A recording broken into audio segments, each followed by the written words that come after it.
بسم اللہ الرحمن الرحیم۔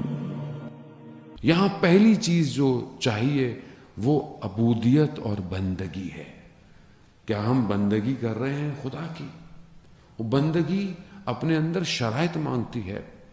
بندگی کی ڈیفینیشن ائمہ علیہ الصلوۃ والسلام نے بہت کی ہے، مگر جہاں پر ایک سب سے امپورٹنٹ اور بڑی حدیث ہے جسے ہم حدیث عنوان بشری کہتے ہیں، وہاں جب شخص امام جعفر صادق علیہ الصلوۃ والسلام اللہم صلی علی محمد، شخص جب امام کی خدمت میں آتا ہے، حدیث تو لانی ہے بہت، لیکن امام اسے کہتے ہیں کہ یہ علم جب تک نہیں آ سکتا جب تک تم بندگی نہ کرو اس پروردگار کی۔ اس بندگی کے لیے 3 شرطیں کہی ہیں، میں بہت تیزی سے گزروں گا۔ پہلی، تم کسی چیز کے مالک نہیں ہو، وہ مالک ہے۔ جو کچھ اس نے تمہیں دیا ہے اس کا ہے، اب اگر وہ چاہے لے لے چاہے تمہیں دے دے، اور اگر دیا ہے تو پھر تمہیں اس کی راہ میں دینا ہے۔ سب سے پہلی جو امپورٹنٹ چیز ہے وہ تم خود ہو، جس کو تم سمجھتے ہو کہ میں مالک ہوں اپنا، میں ہوں، تم خود نہیں ہو، تم بھی اس کے ہو۔ تو کیا تم اپنے آپ کو اس قابل کر رہے ہو کہ تم اپنے آپ کو اسے دے سکو؟ اپنی سوچوں کو، اپنے ذہنوں کو، اپنے علم کو، اپنی دولت کو، اپنا سب وہ مالک ہے تو تمہیں اس کو دینا ہے۔ دوسری چیز، وہ مدبر ہے، وہ تدبیریں بناتا ہے، وہ پلانر ہے۔ تم اپنی زندگی میں جو پلاننگ کر رہے ہو وہ ضروری نہیں ہے کہ ہو پائے، تو اگر تمہاری پلاننگ اس کی پلاننگ کے ساتھ ہے تو پھر تم بندگی کے دائرے میں ہو۔ تیسری، اور جو کہ کہنے کو بہت آسان ہے مگر کرنے کو سب سے مشکل ہے، کہ 2 چیزوں کا اس نے حکم دیا ہے۔ ایک وہ کہ جو واجب ہے اسے انجام دو، جو حرام ہے اسے چھوڑ دو، بس وہ یہی چاہتا ہے تم سے۔ اگر یہ 3 چیزیں کی تم نے تو امام فرماتے ہیں تم نے پہلا قدم اٹھایا تقوی کی طرف۔ یہ فرسٹ سٹیپ ہے ابھی خالی۔ اب میں اپنی زندگی میں دیکھوں کیا میں بندگی کے دائرے میں ہوں، کیونکہ میں جب تک امام تک نہیں پہنچ سکتا جب تک میں بندہ خدا نہیں بنوں۔ کیوں؟ کیونکہ وہ آنے والا اللہ کا نمائندہ ہے، اللہ کا ولی ہے۔ اللہ کے ولی کو اللہ کا بندہ چاہیے، الہی حکومت کو الہی بندہ چاہیے۔ دنیا کی حکومت نہیں ہے کہ آپ کچھ بھی کر لیں، کرپشن کر لیں، جعلی ڈگریاں لے کے آ جائیں۔ الہی سسٹم نہیں، الہی سسٹم کو بندگی چاہیے۔ اس کا سکینر الگ ہے، اس کی جو سکوٹنگ ہے وہ الگ ہے، اور وہ کرتا ہے اور وہ کر رہا ہے مسلسل، اور وہ چھان رہا ہے۔ جو اس میں چھنتا جائے گا وہ اللہ کے ولی کی طرف بڑھتا چلا جائے گا، اور لوگ بڑھ رہے ہیں، بہت تیزی سے بڑھ رہے ہیں۔ اگر میں خدا نخواستہ نہیں بڑھ رہا تو اس میں میرا اپنا فالٹ ہے۔ یہ انفرادی امپورٹنس ہے جو ہم سب کو کرنی ہے، چاہے ہم ایج کے کسی بھی حصے میں ہوں، چاہے ہم یوتھ ہوں، چاہے ہم پیرنٹس ہوں، چاہے ہم اسٹوڈنٹس ہوں، چاہے ہم ٹیچر ہوں، بزنس مین ہوں، جو بھی ہوں، ہمیں یہ سب کو کرنا ہے اپنے حساب۔ سیکنڈ چیز سوسائٹی ہے، سوشل ایلیمنٹ امپورٹنٹ ہے۔ آپ اکیلے کمال پہ نہیں پہنچ، آپ سجدے کرتے رہیں، تسبیحیں پڑھتے رہیں، معاشرے میں برائیاں ہوں۔ کتنے ایسے واقعات ہیں تاریخ کے کہ جہاں خدا نے ان پر عذاب نازل کیا، ملائکہ نے کہا کہ اس میں تو کچھ لوگ ایسے تھے پروردگار جو تیری عبادت کرتے تھے، کہا ان کی عبادتوں کا کوئی فائدہ نہیں جبکہ انہوں نے ان کو روکا ہی نہیں جو برائیاں کر رہے تھے۔ تو آپ اکیلے اچھے ہوں اور سوسائٹی میں آپ کا رول تو نہیں۔ کیوں؟ کیونکہ ایک سوسائٹی فارم ہونی ہے، ایک سوسائٹی بلڈ ہونی ہے۔ اب اس سوسائٹی بلڈ ہونے کے لیے مجھے اپنا کردار ادا کرنا، چاہے وہ کسی بھی فیکٹر یا سیکٹر میں ہو، چاہے اکنامکس ہو، چاہے ایجوکیشن ہو، چاہے سٹی ڈیولپمنٹ ہو، چاہے وہ ریفارمز ہوں، چاہے وہ فلاحی ادارے ہوں، کچھ بھی ہوں، مجھے سوسائٹی کو بھی بیک کرنا ہے گریجولی، اور اس کو اوپر لے کر آنا ہے، اس کو ریفارمز دینی ہے، اپنے شہر کو کرنا ہے، اپنے گھر کو اچھا کرنا ہے۔ گھر سے سٹارٹ ہوگا، محلہ آئے گا، محلے سے شہر، اور شہر سے پھر ملک آئے گا، تبھی ہم آگے بڑھیں گے۔ امام کو امت چاہیے، یاد رکھیے گا، امام کو فرد نہیں چاہیے۔ اگر امت تیار ہے تو امام آئیں گے۔ اب یہ جو سوسائٹی ہے، اس سوسائٹی میں ہرڈلز کیا ہیں اور کون سی چیز ہے جو ان 2 ایلیمنٹس کو ہونے نہیں دے رہی ہے؟ بس میں ایک حصہ اس پر گفتگو کروں گا کہ آج فرد کو کیسے ہٹ کیا جا رہا ہے, انڈیویجول کو, اور سوسائٹی کو ہٹ کیسے کیا جا رہا ہے. آپ سب جانتے ہیں, لیکن باہر ایک توجہ اور تذکر کی ضرورت ہے. یہ جو سوسائٹی آج ہمیں دی جا رہی ہے, یہ سوسائٹی بالکل اس سوسائٹی کے مقابلے میں ہے. وہ جو ابلیس ہے, وہ جو جسے خدا نے اس پر لعنت بھیج کر اسے اپنی بارگاہ سے نکالا ہے, وہ پوری سوسائٹی بلڈ کر رہا ہے, کر چکا ہے.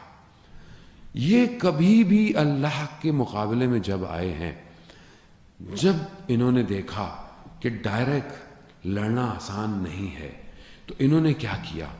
انہوں نے فک کے مقابلے میں فک کریٹ کی, انہوں نے سوسائٹی کے مقابلے میں سوسائٹی کریٹ کی, انہوں نے ہر وہ چیز کو کاپی کیا کہ آپ اگر سامنے دین, ہاں دین ایسا ہے, دین چاہیے, یہ دین ہے, اسلام چاہیے, یہ اسلام ہے, ایسا اسلام جس میں آپ کو کسی سے کوئی غرض ہی نہیں ہو, ایسا مذہب جس میں آپ بس سکون کریں, آرام کریں, آپ کو کیا فرق پڑتا ہے دنیا میں کیا ہو رہا ہے, آپ کچھ بھی کریں. ہر دین کو یہ ایک نقطے پہ لے آئے. یہ جو ویسٹرن تھیولوجی ہے, یہ جو پلورلزم کی جو گفتگو کرتا ہے کہ کوئی بھی جو ہے وہ ایک دین کامیاب نہیں ہے, یا کوئی ایک دین بہتر نہیں ہے, حصار نہیں کرتا, کہہ رہے سب اچھے, سب اچھے ہیں, سب اپنی اپنی اچھی زندگی گزارے ہیں, سب نارمل رہے ہیں. اور آہستہ آہستہ اس نے اسی مطالب کو ہمیں میڈیا کے ذریعے سے ہمارے ذہنوں میں پینیٹریٹ کر دیا ہے. آج کا یوتھ کیا کہتا ہے؟ ہمیں اچھا ہونا چاہیے, ہمیں اس سے کیا فرق پڑتا ہے کہ کوئی بھی مذہب ہو, کوئی بھی ریلیجن ہو, یا ریلیجن نہیں بھی ہو, اس سے کیا فرق پڑتا ہے, ہمیں اچھا ہونا چاہیے. اگر اتنا ہی اچھا ہو سکتا ہے انسان, تو خدا 1,24,000 کو کیوں بھیجتا؟ خدا کیوں اپنی ہدایت کی کتابوں کو اتارتا جب انسان خود اچھا ہو سکتا ہے؟ یہی اس کا کام ہے. اور جو اس کو سب سے شدید طریقے سے ہٹ کر رہا ہے, وہ دو طریقے سے. ایک, ایجوکیشن سسٹم میں پینیٹریشن سے. دنیا کی ساری یونیورسٹیز, دنیا کی سارے ایجوکیشن سسٹم کو انہوں نے اپنے قبضے میں لیا ہوا ہے, اور اسی کے ذریعے سے وہ ویسٹرن تھیوریز کو, ساری اسٹریٹجیز کو انڈائریکٹلی آپ کو پڑھاتے ہیں. جو آپ کو ٹیچر پڑھاتا ہے بڑی بڑی یونیورسٹیز میں, آپ کے لیے وہ ٹیچر ہوتا ہے. اب اس کا اپنا عقیدہ کیا ہے؟ میکسیمم لوگ سیکولر اور لبرل ہیں, جن کو دین سے کوئی غرض نہیں. آپ کہتے ہیں اتنا بڑا بزنس مینجمنٹ پڑھانے والا لبرل ہے, اتنا بڑا جو ہے اکنامکس پڑھانے والا لبرل ہے, تو یہ جو پڑھا, جب مخزن کہتے ہیں, یا ظرف آپ کہہ لیں, جب ظرف نجس ہو, آلودہ ہو, تو وہ آپ کو دنیا کی کوئی بھی بات کرا دے, آپ کو نجس کرے گا. یہ کبھی بھی اس اکنامیکل سسٹم کی طرف نہیں لے کے آئے گا, چاہے آپ دنیا کی بڑی سے بڑی اکنامک یونیورسٹی میں پڑھ لیں, جو امام کی طرف لے کے جائے گا. یہ کبھی بھی سوشلزم آپ کو صحیح نہیں پڑھا پائے گا, کبھی بھی آپ کو مینجمنٹ اسٹریٹجیکل پلانر نہیں بنا پائے گا جو اس شہر کو بنائے گا. یہ وہ شہر بنائے گا جہاں پر صرف کیپٹلزم کی تھاٹس ہوں, جہاں صرف ملٹائی نیشنل رول کرتی ہوں, جہاں دنیا کا اقتصاد چند ہاتھوں میں ہو. یہ صرف یہ آپ کو پڑھائے گا, یہ آپ کو یہی سکھائے گا, اور آپ کو کچھ نہیں دے گا.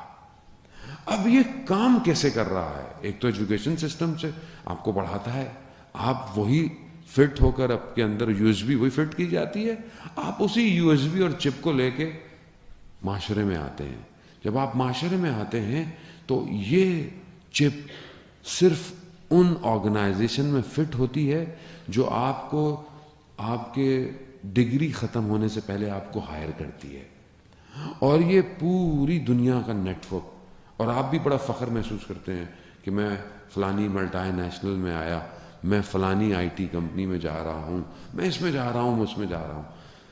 وہ جہاں آپ کو ظاہر میں نیٹ ورکنگ, کمیونیکیشن, یہ سب آپ کو سکھاتے ہیں, بزنس دیتے ہیں, وہیں پر اس آرگنائزیشن کا جو کلچر ہے وہ آپ کو آپ کی انسانیت سے دور کرتا ہے. کیا کرتا ہے؟ آپ کو پارٹی میں بھی جانا ہے, آپ کو اٹھنا بیٹھنا ایسے ہے, آپ کو سیٹرڈے نائٹ یہاں آفیسرز کے ساتھ جانا پڑے گا, گریجولی وہ آپ کو آلودہ کرتا ہے. اور جب یہ آلودگی آپ کو دے دیتا ہے تو اب آپ خود کے بولیں گے مذہب کی کیا ضرورت ہے, سب تو اچھا چل رہا ہے. یہ دیکھیں اتنا تو یہ کام کیا ہے گوروں نے, ہم نے کیا کیا آج تک. تو وہ آپ جو آپ جس کو سکسیس کی ڈیفینیشن لے کے بیٹھے ہوئے ہیں وہ اصل میں بربادی ہے. وہ انسان کو گرا رہا ہے. انسان کی قیمت کیا ہے؟ انسان پروڈکٹ ہے اس کے نزدیک. جتنی ملٹی نیشنل کمپنیز ہیں اس کا کنزیومر کون ہے؟ وہ آپ کو کنزیوم کر رہا ہے, اسے کوئی فرق نہیں پڑتا کہ آپ کو یوٹیلائز کیسے کرے. یہ پورا سسٹم امام کے مقابلے میں کریٹ کیا گیا ہے. کوئی کھڑا نہ ہو پائے, نہ انڈیویجول نہ کوئی سوسائٹی. سوسائٹی کیپچر ہے.